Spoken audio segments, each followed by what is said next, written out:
Hi there. In this topic video, we're going to take a look at an important topic in human resource management. It's called delayering.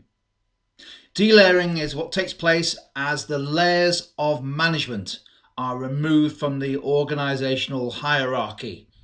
And we can see the organisational hierarchy through the organisational structure, which is a very useful sort of diagrammatical representation of how people and management are organised in a business. So the organisational structure explains and illustrates the hierarchy. It works from top to bottom, but it's also a useful diagram to understand the span of control, the chain of command in a business, and also the different roles, the different lines of management.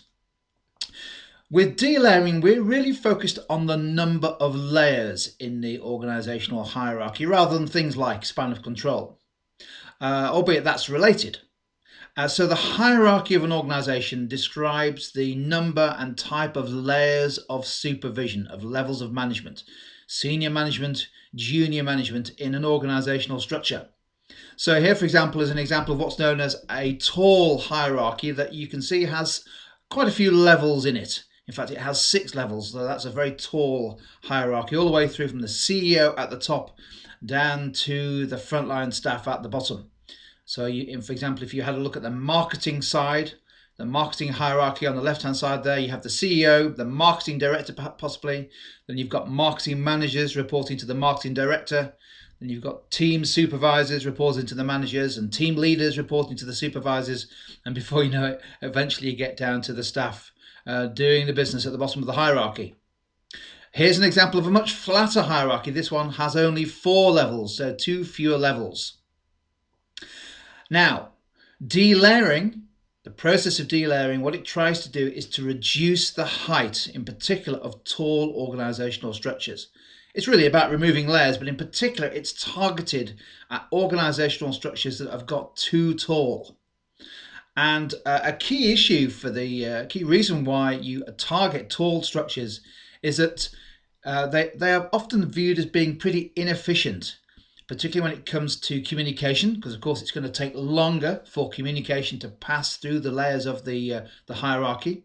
But another reason, and the key reason why it's inefficient, is that many or too many layers means that your costs are too high. Staff costs are too high. The costs of management are too high. So delayering tries to get from a tall structure, an illustration there, through to a much flatter structure by removing layers from the hierarchy. And there are potential business benefits if you get this right. The most important benefit of delayering in the longer term is that you have lower labour costs, in particular lower management costs. There's no point trying to pretend otherwise. The main reason for delayering is to reduce costs. However, there are other potential business benefits. It can be, by removing layers of the hierarchy, it can improve the speed of decision making and also make it easier to communicate within the business because you've got fewer layers that the communication needs to pass through. And there's also an argument that it stimulates employee innovation. The closer the frontline staff are to the top of the hierarchy, perhaps the more likely they are to suggest innovations in the business. It's also associated with wider spans of control. So if you've got fewer line managers, it's often the case that they'll have more people reporting to each manager in the hierarchy. And it's also associated, and it places emphasis on the need for greater teamwork and employee empowerment, which of course we know is associated also with greater employee motivation, if you get it right. But of course, delayering may not always necessarily go right. If you remove layers of hierarchy from management of the business, there are some risks associated. So let's just spend a minute just looking at the possible drawbacks of delayering. Obviously, from a financial point of view, the initial cost is often significant.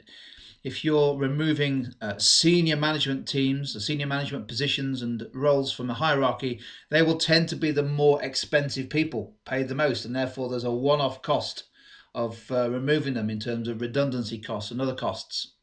Of course, for those managers who remain, there's a danger that their workload becomes excessive, and that might have implications for their stress and for their workload and for their view on how efficient they can perform. And of course, there's also an impact on the organisational morale.